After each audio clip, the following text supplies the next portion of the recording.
اسلام کسی قوم کے ساتھ خاص نہیں ہے. یہ تو عربوں میں اب عصبیت پیدا ہو گئی ہے.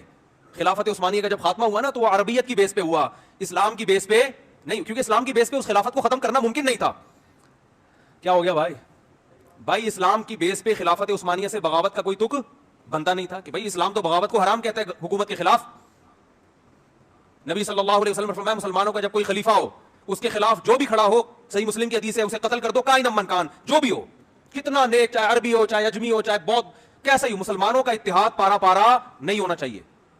تو اگر وہ اس بیس پہ خلافت کا خاتمہ ہوتا کہ یہ اسلامی خلافت ہے تو کوئی بھی ساتھ نہیں دیتا. خاتمہ انگریز نے جو کروایا, جو بعض عرب, سب عرب اس میں شامل نہیں تھے, بعض عربوں کو یہ بتایا کہ تم عرب ہو اور حکومت تم پہ کون کر رہے ہیں, ترکی تمہارا باپ کیوں بنا ہوا ہے, ٹھیک ہے نا, ترکی حرمین کا محافظ کیوں ہے, اسلام تو تمہارا ہے, ترکوں کا تھوڑی ہے. حالانکہ 800 سال ترکوں نے اسلام کی قیادت کی ہے, کوئی کم نہیں ہے یہ 800 سال, جس کو انگریز بھی عظیم عثمانیین کہتا ہے, گریٹ عثمانیین, انگریز بھی کہتے ہیں عظیم خلافت. تو اسلام کی بیس پہ یہ میں نے ایک بہت بڑے عرب عالم سے سنا, شیخ صالح العثیمین رحمہ اللہ تعالی, انہوں نے بیان میں فرمایا کہ عرب اسرائیل کی جنگ میں عربوں کو کبھی بھی فتح, بولو نا, نہیں ہوگی. اس لیے کہ یہ عرب اسرائیل کی جنگ ہے, جب تک اس جنگ کو اسلام اور اسرائیل کا نام نہیں دیا جائے گا اللہ کی مدد نہیں آئے گی. مسلم اسرائیل کی جنگ کہو گے تو مدد آئے گی. اللہ نے عربوں کی مدد کا وعدہ نہیں کیا. اگر اللہ نے عربوں کی مدد کا وعدہ کیا ہوتا تو اللہ محمد صلی اللہ علیہ وسلم کے مقابلے میں جو عرب لڑ رہے تھے وہ زیادہ تھے, میجورٹی میں تھے. ادھر جو عرب تھے وہ اقلیت میں تھے نبی کے ساتھ, ادھر عرب میجورٹی میں تھے. اللہ ان کی مدد کرتا, ابو جہل کی مدد کرتا, عتبہ ابن ولید کی مدد کرتا, ابو لہب کی مدد کرتا اللہ تعالیٰ. آپ صلی اللہ علیہ وسلم تنہا اور آپ کے ساتھ اکیلے ابو بکر. تو بتاؤ, دو عرب اس طرف باقی سارے, بولو نا, اس طرف. مدد کی ان دو کی نا, اس کا مطلب اللہ نے عربوں کی مدد کا وعدہ, بولو نا بھائی, نہیں کیا. کس کی مدد کا وعدہ کیا ہے؟ مسلم کی, اسلام کی, جو قرآن پر ایمان لائے گا اور اللہ کے نبی پر ایمان لائے گا. اس کے لیے عربی ہونا ضروری نہیں ہے. تو اسلام کی جو دعوت ہے وہ کسی قوم کے ساتھ خاص نہیں ہے. مجھے وہ حدیث بڑی پیاری لگتی ہے, حضرت سلمان فارسی رضی اللہ تعالی عنہ, جو فارس کے تھے, پرشین تھے, فارسی بولتے تھے, جب ایران پر مسلمانوں نے حملہ کیا ہے, حضرت عثمان کا دور تھا غالباً, حملہ کہاں ہو رہا ہے؟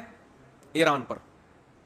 اور حملہ کرنے والے بڑے بڑے صحابہ, بڑے عشرہ مبشرہ میں بھی اکثریت اس جنگ میں موجود.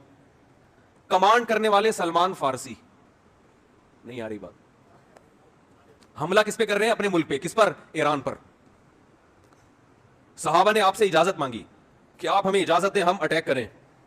آپ نے فرمایا نہیں, میں نے رسول اللہ صلی اللہ علیہ وسلم سے یہ فرماتے ہوئے سنا ہے کہ جب تک اسلام کی دعوت نہ دے دو اس وقت تک حملہ کرنے کی اجازت نہیں ہے.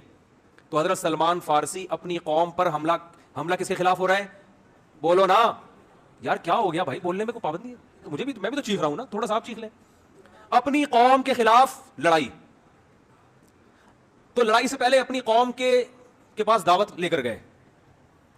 دعوت کا انداز دیکھیں, جب بھی اسلام کی دعوت دی جاتی ہے تو انداز یہ ہوتا ہے بھائی ہم سب تم کو ایک خدا کی طرف دعوت دیتے ہیں, آؤ اسلام پہ تحقیق کرو, یہ دین برحق ہے. یہ تھا نا, نا, یہ انداز نہیں. اس وقت جو اسلام کی سب سے بڑی خوبی تھی نا اس کو ہائی لائٹ کیا کہ اس کے بعد بھی اگر اسلام سمجھ میں نہیں آ رہا تو پھر تمہاری سمجھ میں نہیں آئے گا. وہ خوبی ہے کہ یا اہل فارس, اے اہل فارس, انا رجل منکم, میں تمہاری قوم کا آدمی ہوں. تمہیں پتا ہے کہ عربوں میں عصبیت کوٹ کوٹ کے بھری ہوئی ہے. عرب کے علاوہ کسی کو برداشت نہیں, اپنے سے جیسا کسی کو نہیں سمجھتے. مجھے عرب نے نہ صرف یہ کہ عزت دی ہے اپنے جیسا, بلکہ اپنے سے برتر مجھے کمانڈر بنا دیا. عرب کی قیادت کس کے ہاتھ میں ہے؟ کمانڈر کون ہے؟ میں ہوں. یا اہل فارس, اے اہل فارس, انا رجل منکم, تمہاری قوم کا آدمی ہوں. ترون العرب یطیعوننی, چھوٹی موٹی قوم میری فرما برداری نہیں کر رہی. عرب کو دیکھ رہے ہو کہ تم میری کمانڈ کے تحت لڑ رہے ہیں. کیا انداز, خاندانی انداز تھا یا نہیں دعوت کا؟ آج اگر یہ چیز عربوں میں پیدا ہو جائے تو دنیا کا نقشہ بدل جائے گا. عرب کی عراق پر جب حملہ ہوا تو بعض عربوں نے نعرہ لگایا کہ کسی دوسرے عرب ملک پر ہم حملہ برداشت نہیں کریں گے. کاش وہ یہ کہہ دیتے کہ کسی دوسرے اسلامی ملک پر ہم حملہ برداشت, بولو نا, لیکن نہیں نکلتا منہ سے. عرب بھائی, عربوں کی تو مدد کہیں بھی نہیں قرآن میں لکھی ہوئی کہ اللہ کہتے ہیں میں عربوں سے محبت کرتا ہوں. ایک آیت بھی ہمیں ایسی نہیں ملی.